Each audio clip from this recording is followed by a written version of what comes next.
Kocha Shimita mkongwe wa SD Sport, kocha mkuu wa veterani kambini, tena mshauri wa makocha ndani ya timu ya SD.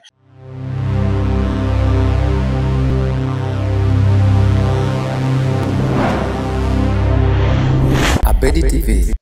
Yap, mwana Abedi TV, jicho la nyumbani.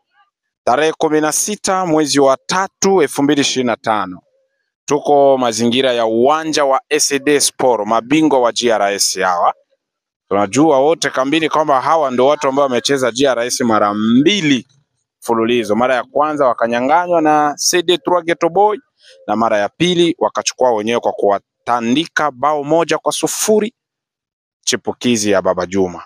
Na leo niko hapa kwa ajili ya kuzungumza na baadhi ya viongozi na kocha kwa ajili ya maandalizi ya Kasa Cup ambayo itakwenda kutimua vumbi siku ya leo. Ndio kutakuwa ufungulivu aiza kuzindua kabisa ligi yetu hii kule zone ya 9, ambao watakwenda kukipiga dabi ya Burundiani, Hodari na Miracles. Ndio watakwenda kufungua dimba.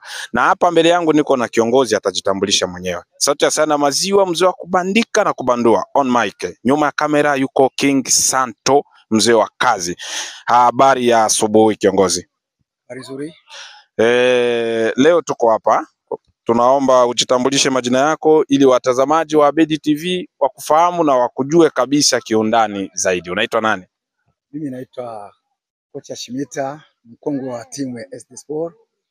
Sasa hivi ni kocha mkuu wa Nyarugusu Veteran, lakini pia mshauri wa makocha katika timu ya SD Sport kamili Nyarugusu. Kocha Shimita mkongwe wa SD Sport, kocha mkuu wa veterani kambini, tena mshauri wa makocha ndani ya timu ya SD Sport. Asante kocha. Nafikiria kwamba ni muda sasa wewe uko na timu ya SD Sport, na nafikiria katika historia ya timu wewe ni mojawapo ambao watu wanaweza wakatuambia kabisa SD Sport ilianzaje na ikafikia hapa, ni nguvu gani ambayo ilitumika, kwa kuwa katika wale watu ambao walienda kuitengeneza timu ya SD Sport na wewe miongoni, au sio? Ni kweli. Haya, tunaanzia hapa. SD Sport toka 2014 nafikiri ndio ilianza mpaka leo 2025. Wameshafanya vizuri, wanamiliki kombe 2 sasa hivi, GRS na moja ya shirikisho kama kawaida. Haya, huyu ambaye tuko naye ni kocha mpya wa timu. Tuanze kwanza maandalizi ambayo ilikuwa kwenye ligi 3 ambazo zimepita za Kasako Cup na maandalizi ya Kasa Cup. Tuambie tofauti ya kocha. Ni kweli, kwa sababu za nyuma mimi nilikuwa kidogo out timu. Ndio. Na baada ya kuwa nje ya timu niliona hapana, mimi kama kiongozi mwanzilishi wa timu ya SD Sport, sawa, mwaka 2014 tarehe 4 mwezi wa 4 siku ya Jumanne, siku ya Jumapili. Sawa sawa. Kwa hiyo ni kwamba mpaka siku ya leo SD Sport ina kombe 2 kama alivyosema mtangazaji. Ni kweli. Ndio. Na ligi 3 zimepita hapa nyuma, zilikuwa chini ya uangalizi wa kocha mwingine bwana kocha Fred Ayeba. Lakini leo hii tulikaa chini tukasema hapana, tutengeneze timu. Na mimi nikainuka gedea kabisa, nikamtafuta kocha ambaye ni kocha Pendo Imani. Tuko naye pale veteran kama kocha wangu msaidizi. Akakabidhiwa timu ya SD Sport. Na leo mashabiki wa SD Sport pamoja na sisi viongozi pia tumekuja kushiriki zoezi lake la kwanza. Tunaona kweli inaleta hamasa kubwa na inaleta matumaini kwamba tutakwenda kufanya vyema kwenye Saka Cup ya. Tutakwenda kufanya vizuri sababu wanasema kwamba fimbo ya kwanza tunaiona nyoka, tunaiona mazoezi yake. Anaandaa kikosi hapo na kadhalika na full game. Basi naona kama itakuwa hivi timu itakwenda kufanya vizuri vyema na mashabiki wake naamini watakwenda kufurahia zaidi. Ni kocha mpya na hapa katikati tulisimama kwa muda mrefu kama miezi 2. Amekuja kupewa timu, ligi iko mezani. Hapa kwenye miezi 2 ni watu wengine ndio walikuwa wanaandaa timu. Je, mlilifikiriaje na mkaona ni nini inaweza ikawafanya wale watu ambao waliandaa timu ndani ya miezi 2 wasipewe timu ili yeye Pendo Imani apewe timu? Okay, sawa ndugu mtangazaji, ni kweli kabisa, kwa sababu aliyekuwa anaandaa timu au alikuwa amesimamia kidogo vijana ni mchezaji mwenzao ambaye ni mkongwe bwana golikipa Mambo leo Munga. Ndio. Kwa hiyo ndio alikuwa anasimamia wenzake pamoja na bwana Papi Lakini sasa baada ya kupata kocha ilibidi yule jamaa ye akae chini, arudi nafasi yake ya uchezaji kama mchezaji. Lakini kwa sisi tunaona kwamba awe sasa kocha msaidizi wa bwana kocha Pendo Imani, kwa kuwa kama vile kocha msaidizi wa magolikipa au kocha wa magolikipa. Sawa sawa. Kwa hiyo ameridhia na ameridhika baada ya kupata mkufunzi. Sawa. Tuambie viwango vya wachezaji. Unavionaje? Kundi ambao wako nayo kundi F ni kundi ngumu sana kocha. Na ni kundi ambayo ina matimu wamefanya vizuri kwenye hizi ligi tatu tofauti na King M Tetezi. SD Sport wamefanya vizuri kwenye ligi 2 mfululizo. R1 wamefanya vizuri kwenye ligi 2 mfululizo. Alliance kwanza ligi 3 zote mwanzoni na ya 3 amekuja kuchukua kombe hii hapa. Yeye ndio bingwa mtetezi sasa hivi wa Kasako Cup, lakini sasa hivi ni Kasa Cup. Kasa Cup. Kasa Cup hatujajua nani atachukua. Ndani ya kundi F sijue wewe unaweza ukatuambia nini? Mashabiki wa timu ya SD Sport wajiandaaje kwa kushiriki ligi hii ya Kasa Cup, na ndani ya ile kundi je, kuna uwezekano wa timu ya SD Sport kuongoza kundi ama vipi? Ndio ndugu mtangazaji, ni vizuri unaniuliza. Mimi nina imani na wachezaji wangu. Kwa sababu sijategemea kumchukua mchezaji Kongo au Kigoma. Hawa nilionao na tumepata mwalimu na tuko sambamba na mwalimu mwenzangu. Mimi kama mshauri nina imani atawatengeneza vizuri na timu itafanya vizuri kuliko. Na kundi letu lina timu 4. Itakiwa wadondoke timu 2, zibaki timu 2. Katika zile timu 2 zitakazobaki nina imani. Sababu nina kila sababu ya kufunga mechi 2, walau nifungwe moja ni drone. Lakini nina imani ya kutoa sare moja na kufunga mechi 2. Bila shaka nina imani. Kwa experience ya ukufunzi na ushirikiano wa mashabiki, viongozi pamoja na wachezaji. Nina imani hiyo. Imani ipo ya kuchomoka ndani ya kundi F. Ametuthibitishia hicho kocha wa zamani, aidha tuseme mshauri wa makocha wa sasa wa timu ya SD Sport, kocha Shimita. Anasema kwamba imani ipo na nguvu zipo. Naona kwenye timu kuna vijana vidogo sana ndo wamepandishwa ili kuja kusaidiana na wachezaji wale ambao walitangulia, kwa kuwa wengi sasa hivi kusakata kabumbu inakuwa ni shida na wengi wao wameshaondoka kwenda kwa Donald Trump. Hii vipi imani na hao vijana? Je, unaona wataweza kuperform vizuri kabisa kwenye ligi, kwa kuwa ndo wamoja ndo ligi yao ya kwanza, wengine ndo ligi yao ya pili wamecheza, na ligi yao ya kwanza wakupata nafasi nyingi sana ya kucheza. Kwenye hii ambao wako na kocha mpya, una imani kwamba watapewa nafasi kubwa sana hizo nyingi ya kucheza na wataperform kweli? Ni kweli ndugu mtangazaji, nina imani na vijana. Nina imani na vijana kwa sababu wengi wao hii itakuwa ligi yao ya pili. Na tena kinachonipa matumaini zaidi, kuna vijana kama 3 4 ambao tumewapandisha. Wanafanya vizuri zaidi. Pamoja na kwamba wawili walishindwa wakati wa penalty tunacheza na Abet wao walikosa kufanikisha kupiga penalty, lakini wanacheza vizuri. Hao nategemea kama vile Xavier alivyotengeneza wakina Yamal. Na naamini kwamba hawa vijana hawana uoga na wanatengenezwa na wanacheza na wachezaji ambao wameshacheza ligi zaidi ya 10. Kwa hiyo wanawakaza imani, nasi pia tunawakaza imani. Na wana mioyo pia na wanacheza vizuri bila complex. Tuambie siri, kwa nini mara nyingi sana mkikutana na majirani mnakuwa mnapoteza mechi?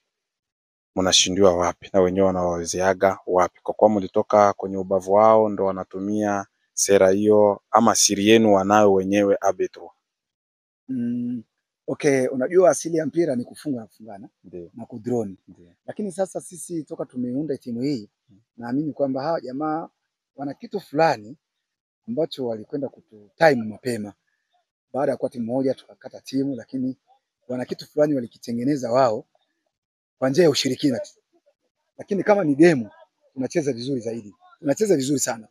Lakini wanatuzidi, tunasema upande wa giza. Wana ujanja kuliko. Lakini pamoja na kukaa chini tulifikiria na sisi tudumishe mazoezi.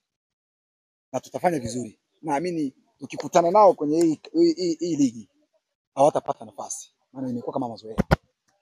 Asante kocha, mimi nikushukuru kwa machache ambayo tumekuja kuyazungumza na maandalizi yenu. Mimi nilikuwa natamani uwaambie mashabiki wa SD Sport na wanasoka wote kambini Nyarugusu na nje ya kambi mpira na uwashauri na utushauri kwa pamoja. Hii ni Abedi TV, ni TV yetu mpya lakini imeshachukua muda, na tunaomba wasisahau kusubscribe channel yetu hii ya Abedi TV ili wao wa kwanza kupata update zetu, na toa ushauri kwa wanasoka wote pamoja na shirikisho.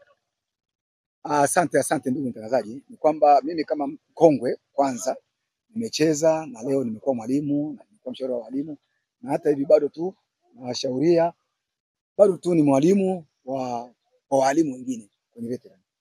Naenda kuwaambia wadau wote wa soka kamili Nyarugusu ni kwamba mpira sio vita.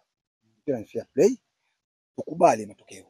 Kuna kufungwa, kufunga na kudroni.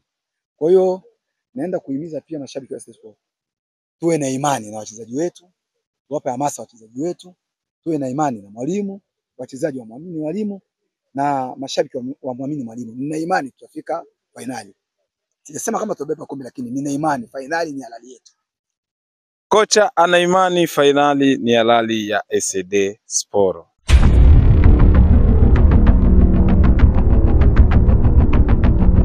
Bado niko uwanja wa SD Sport. Nafanya mazungumzo na viongozi, makocha na baadhi ya mashabiki wa timu ya SD Sport.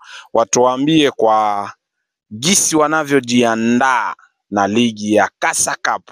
Hii ni ligi ya 4 ambayo imesimamiwa na mtu ambaye anaitwa Kashindi Sangani. Aiza watu hao wawili kwa ajili ya kutoa huduma na kusapoti vipaji vya vijana kambini Nyarugusu. Na hapa niko na kiongozi wa timu ya SD Sport. Atajitambulisha majina yake na atatuambia wazifa yake kwenye timu ya SD Sport. Kiongozi, habari ya asubuhi. Salama. Habari ya leo tena. Leo Abedi TV imekuja kuwatembelea, iangalie mazoezi ya timu na tuangalie timu imejiandaaje. Wana Abedi na mashabiki wa SD Sport wanataka wajue kabisa kupitia Abedi TV, wajue maandalizi ya timu yao na wajue ni jinsi gani timu inajipanga kwa ajili ya ligi hii ya Kasa Cup ambayo itakwenda kuanza siku ya leo.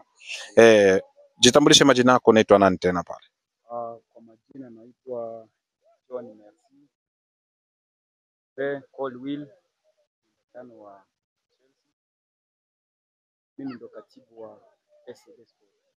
Colwill John mzee Merci, aiza mzee. Ukimuita tu mzee utakuwa hujakosea, lakini Colwill ni jina nyingine ambayo amechukua kwa mchezaji wa timu ya Chelsea kwa sababu yeye ni mshabiki wa timu ya Chelsea kindaki.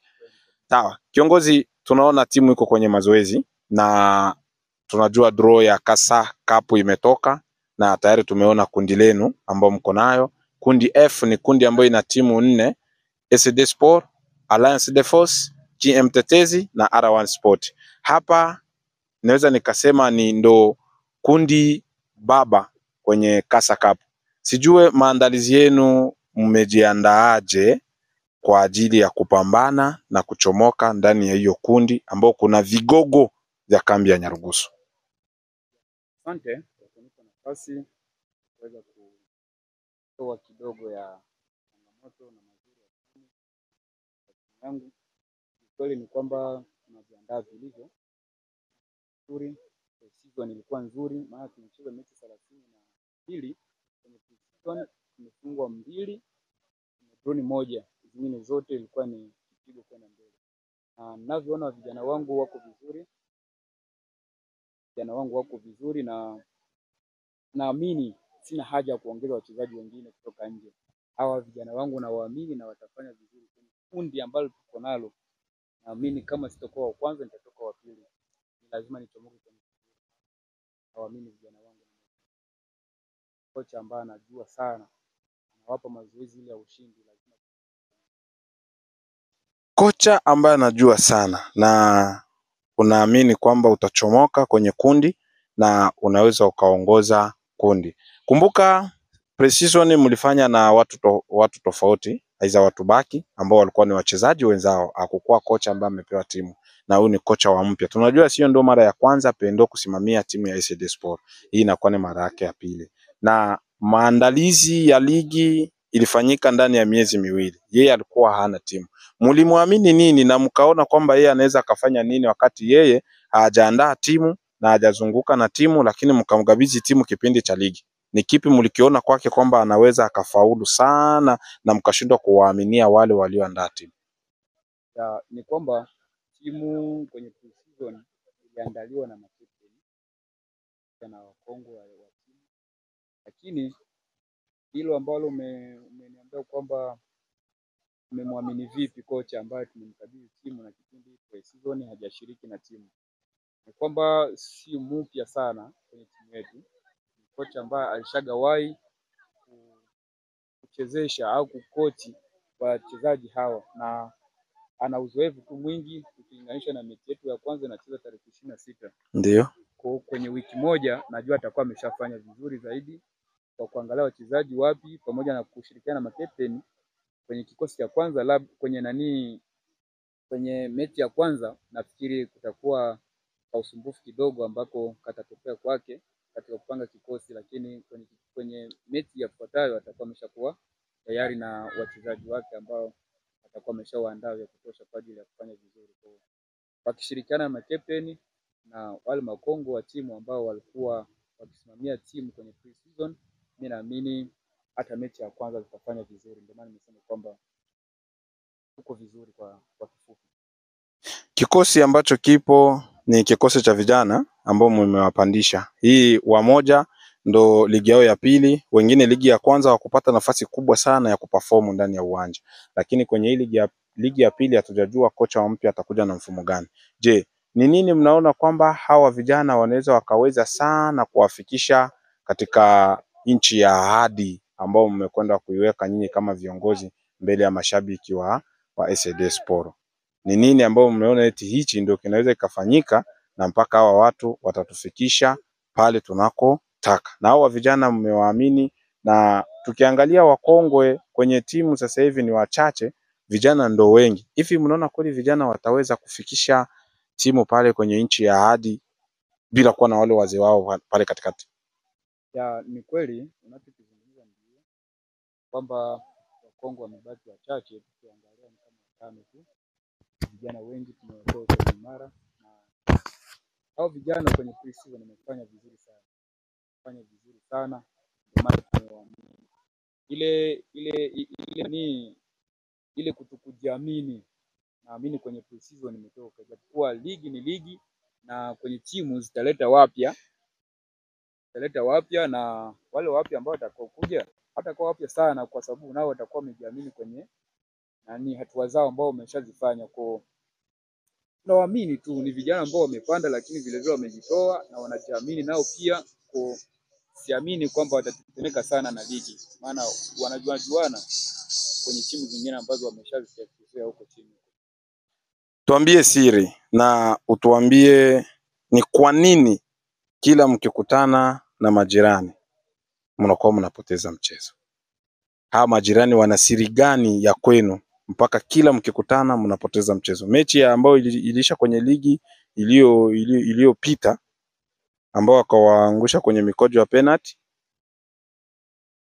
performance ya timu ya SD Sport ilikuwa sawa, performance ya Abetro ilikuwa sawa, lakini dakika 90 nguvu zilikuwa sawa sawa. Milango yote ilikuwa ni migumu pande zote mbili. Lakini kwenye mikojo ya penalty mkabaki.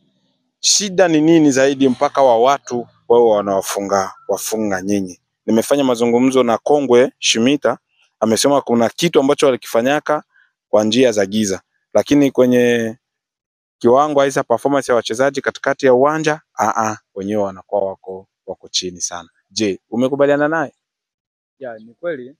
Ukiangalia mechi tatu au mechi zote ambazo tumekutana na Abetwa ambao ndo wajirani zetu, uwanjani huwa tunawamiliki kwenye dakika kabisa za kutosha, tunawamiliki, lakini wenyewe wanatumiaga plan B. Mimi niseme plan B. Plan B ni plan ambayo iko tofauti na yale maandalizi ambayo wanaweza kuwa waliandaa. Maana ili kufunga mchezo kuna siasa, kwenye mchezo kuna siasa, na ili kufunga lazima utumie siasa ambazo zitakuwa juu ya wengine, ndo wanafaulu kufunga. Ina maana walitumia siasa ambazo ziko juu ya ya SD, ndio maana walifanya vizuri kwenye mechi ile. Maana dakika 90 kabisa ukiangalia wamiliki, na mapungufu yalikuja kujitokeza baada ya kocha kutokuwa na stamina, kutokujikubali kwenye ukocha wake. Ndio maana tulipotezaga mchezo ule, tuseme hivyo, kwa sababu hiyo ndio plan B ambayo mimi naweza nikakuwa kwamba walitumia kwa kutufunga. Walitumia plan B kwamba kwa sababu uwanjani wameshashindwa, na kama hawajatumia plan B huku wanaweza kupoteza mchezo, ngoja tuingie kwenye plani nyingine ambayo ni C. Na kweli wakafaulu kwa sababu walitumia hiyo plani na wakaweza kufaulu, lakini sio kwamba kimchezo wanatuzidi au nini, hapana. Ni plani tu, ina maana ni wajanja kutuzidi niseme, ndio maana huwa wanakuwa na faulu mbele yetu. Ni wajanja kuwazidi, ndio maana wanakuwa wanafaulu mbele yao watu wa AB3 AB. Asante sana kiongozi, acha ni kuache ili uangalie mazoezi isinavyokwenda kwa maandalizi na kocha mpya. Nilikuwa natafuta nafasi ya kufanya mazungumzo na kocha, lakini naona bado anaperform na anaangalia nini kile cha kufanya kwa kuandaa timu yake. Tuambie neno moja kwa niaba ya mashabiki wote uwaambie mashabiki wote wa soka, hasa sana watu wa SD Sport na shirikisho ya mpira kambini Nyarugusu, ushauri wako, wafate nini, wabadilishe nini, wafanye nini, na mashabiki utawaahidi kitu gani kwa ligi hii ya Kasa Cup, wajiandae na nini? Je, nafasi ya kufika nchi ya hadi ipo? Wewe kama kiongozi mkuu wa timu ya SD Sport, katibu mkuu ni kiongozi mkuu. Karibu. Kweli ni kwamba naambia wa mashabiki kwamba waamke na wawe na shamba kama zile ambazo nazo kwenye ligi ya daraja la pili, daraja la kwanza, maana na nawaahidi kwamba tutafanya vizuri. Kubwa zaidi ni kwamba wasiweke pressure, maana kuna sheria nyingi ambazo zimetolewa, wasije wakaharibu mchezo kwenye sheria hizo ambazo tutakuwa tumeenda kinyume. Maana sisi tunaenda tukafanya vizuri huku kwa ndani, lakini kwa nje wenyewe mashabiki wakapaniki, wakavunja sheria, na tukakuwa tumepoteza baadhi ya michezo kwa sababu yao wenyewe kutokuwa na uvumilivu. Kwa wavumilivu, waamke na uweze kutoa support yao ili kwamba tuzidi kufanya vizuri na tuendelee kufanya vizuri. Shirikisho na washauri nini? Shirikisho na kitu ambacho naweza nikasema kwamba na washauri wao waangalifu sana, maana ni vingi sana, ni mambo mengi ambao wameshayafanya kuharibu mchezo. Ukilinganisha sisi na O3 kwa haraka kwamba tulipigwa goli, walikubali goli ambalo lilipigwa nje ya nyavu, lakini wenyewe walivalidi kwamba ni goli, na hilo ni mojawapo wa vurugu uwanjani. Lakini kwa sababu S ya pili ni timu ambayo kidogo na inakuwa tofauti na vitu vya vurugu, tulikubali na mchezo uliendelea, lakini vile vile ile haikuwa goli. Kwa waepukane na rushwa, waepukane na mambo ambayo yanaweza kuharibu mchezo, ili kwamba ligi ianze vizuri na kuendelea vizuri. Nikushukuru sana kiongozi kutupa nafasi. Nafikiria tuko pamoja. Abedi TV, jicho la nyumbani, itakuwa pamoja nanyi popote mtakapokuwa mnakwenda na mkituhitaji. Basi sisi tuko tayari kufanya kile ambacho mnaweza mkatuambia kama kampuni yetu mpya. Hii ni Abedi TV, jicho la nyumbani. Ulikuwa nami mtangazaji wako Sauti ya Sana Maziwa, mzee wa kubandika na kubandua. Nyuma ya kamera yuko King Santo. Usisahau kusubscribe, kulike, kucomment na kushare channel yetu, uwe wa kwanza kupata update zetu zote za Abedi TV. Kiongozi, mimi nakushukuru sana. Asante sana. Ciao.